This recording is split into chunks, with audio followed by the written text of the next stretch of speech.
Data log of Terran Contact, 2667 4th Orbital Drop Raider Battalion, Raptor Company, 1st Lieutenant O'Brien. O'Brien sat in a large room designed for pre-deployment briefings. He, like many others in his vicinity, was wearing the current generation of orbital raider gear. It came with a full-face helmet that could be vacuumed and sealed, with a curved visor blackish-purple hue that offered little reflectivity. It came with a multitude of functions to aid one in combat, with a compass overhead that gives a numerical degree and direction with the poles of any given planet.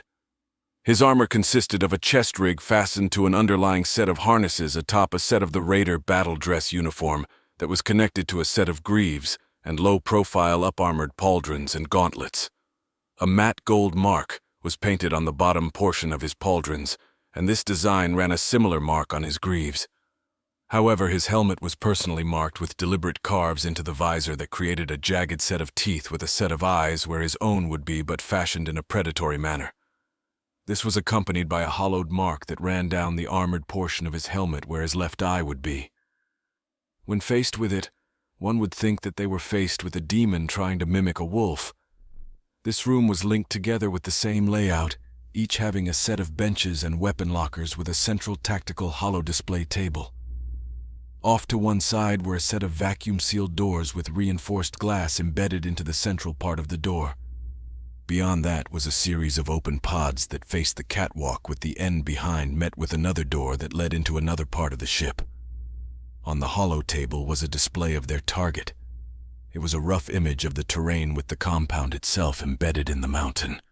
A smaller closed-off courtyard stood between the complex and the open grounds that housed a series of auxiliary buildings, most likely for clerical and groundskeeping purposes.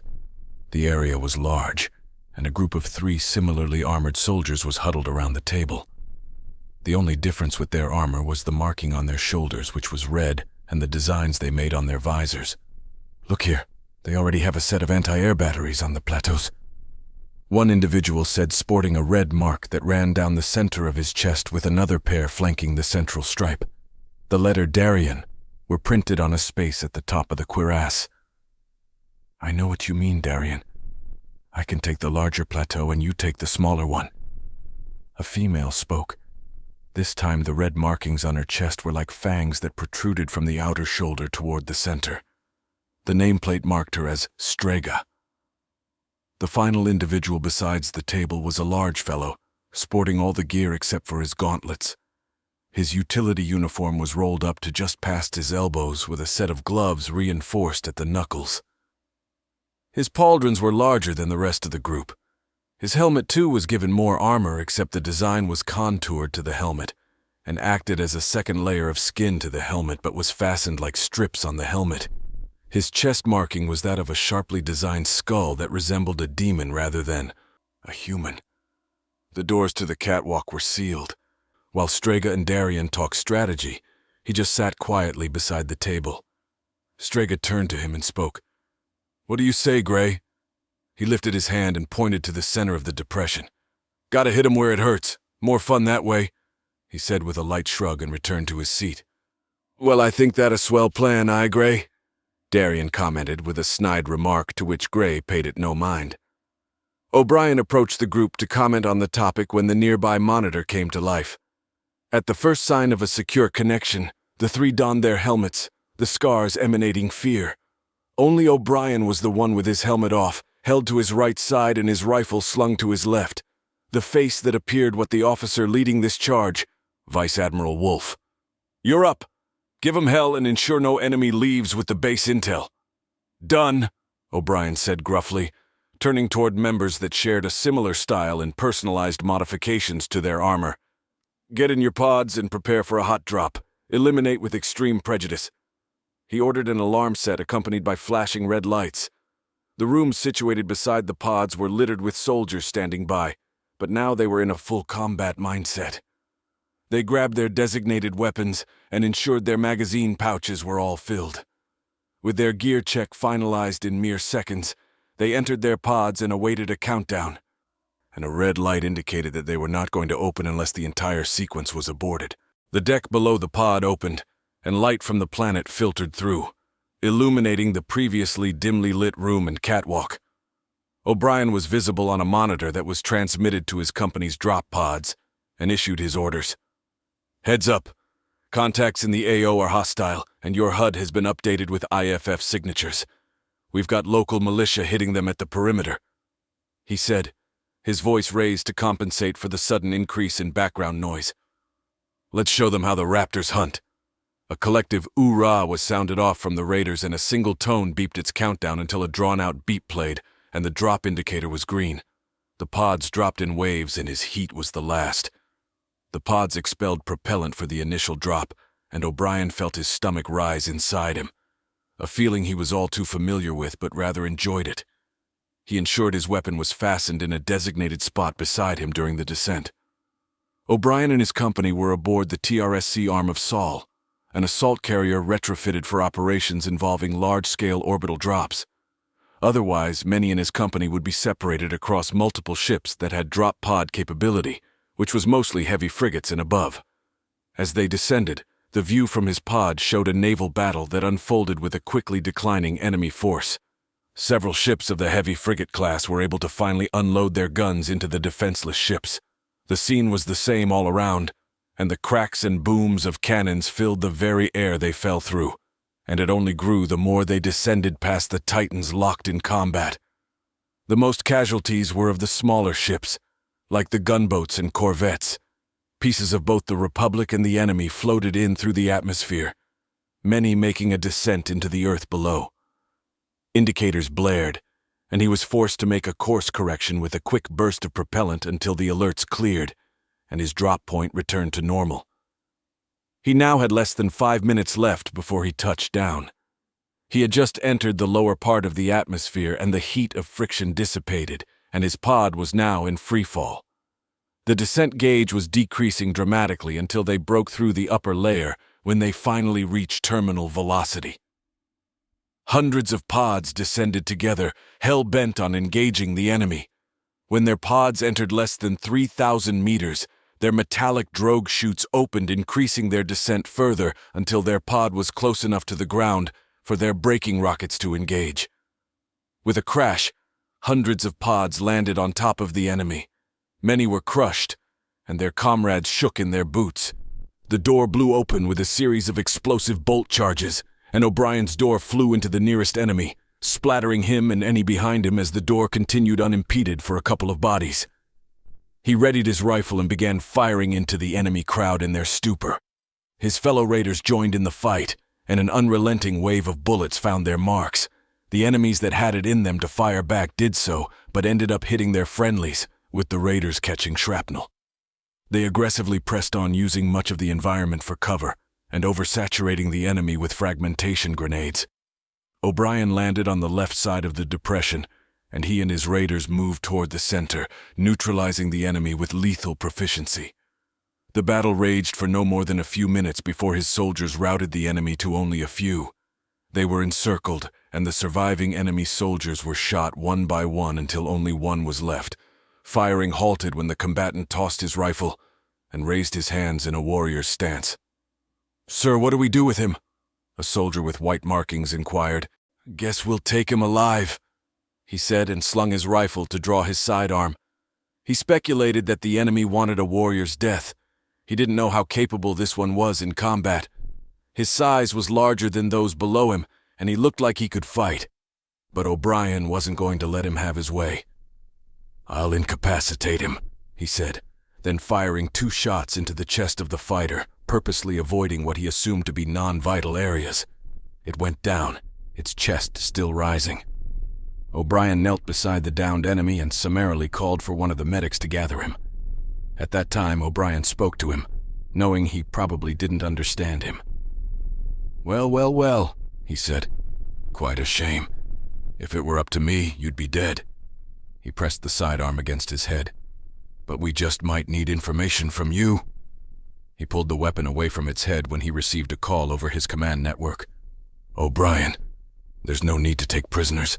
Athena protocol was initiated, and we received confirmation of its deployment. Execute all survivors." "Yes, sir," he said with no hesitation, and fire a shot into the already felled enemy.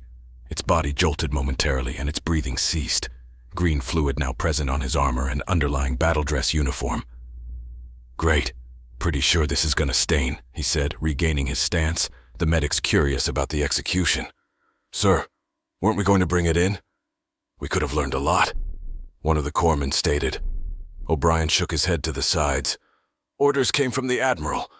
There was no need to bring them in alive," he said, trying to remove what he could of the brain matter that plagued parts of his greaves and gauntlets. O'Brien gathered his squad leaders and issued prompt cleanup of any stragglers and brought with him the Gray, Strega, and Darien into the compound. "Tell me again why we have a Stellar Fleet research facility out here with no protection," Darien commented, to which Strega replied, "The way I heard it, it was to keep it as hidden as possible. Can't do that with a Navy right above it now, can we? And it looked like they were throwing everything they had at this place. We still got guys fighting out there." Darien aggressively inquired, "What do you think, Gray?" His weapon at the ready, he replied, "I don't know, I don't like this place. Seems eerie."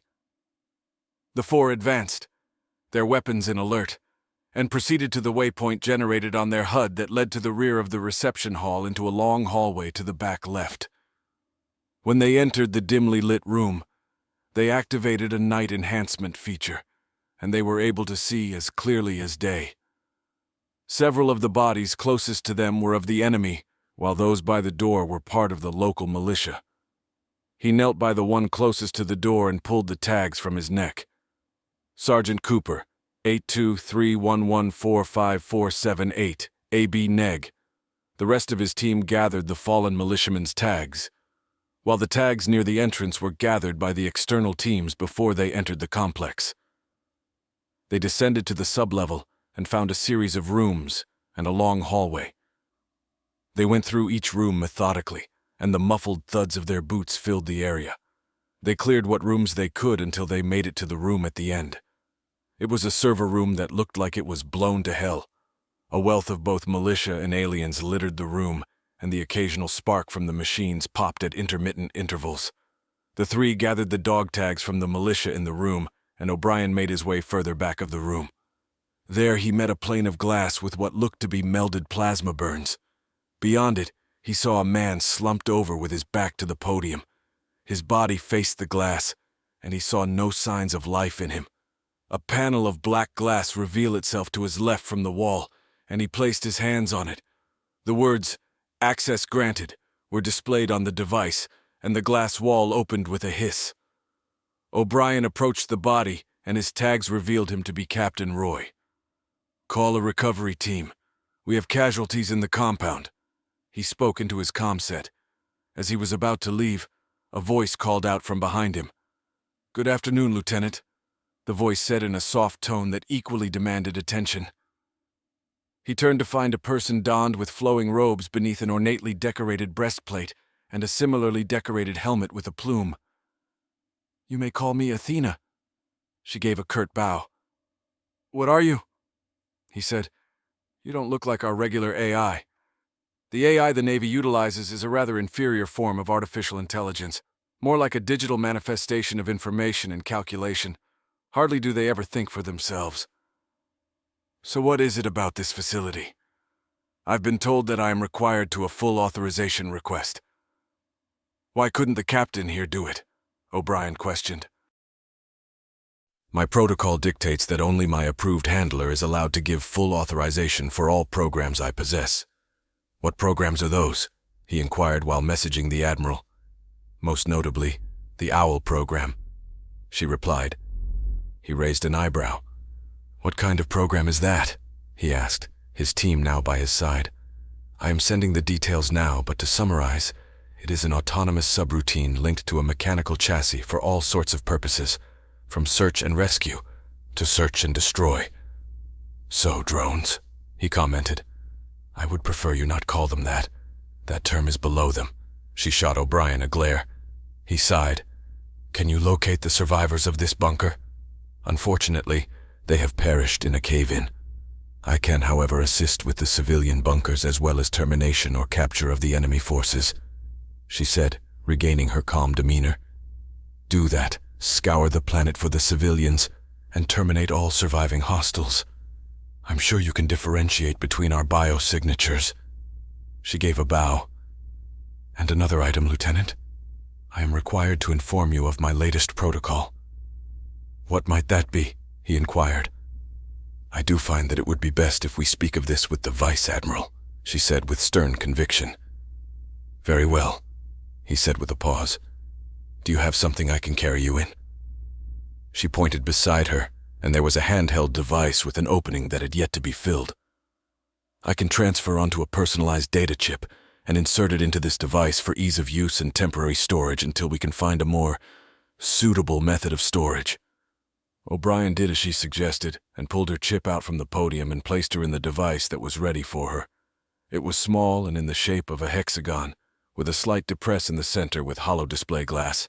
He held it up, and her form appeared much smaller this time. He acknowledged the new device and put it away in one of his thigh-mounted storage packs.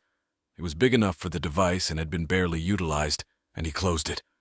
It came with a wireless link, and she was able to communicate with the squad. Upon departing the compound, the fighting had come to a complete stop, and now the soldiers, both Raider and the militia from the perimeter, were clearing the bodies. He signaled for a ride for himself, and any wounded and a medium-sized ship landed after some time. Its rear ramp lowered and revealed several Navy personnel sporting white and turquoise, assisting the wounded. The compartment was sized for 2 small or 1 medium land-based vehicle, and beyond that was the troop compartment behind a set of wide doors.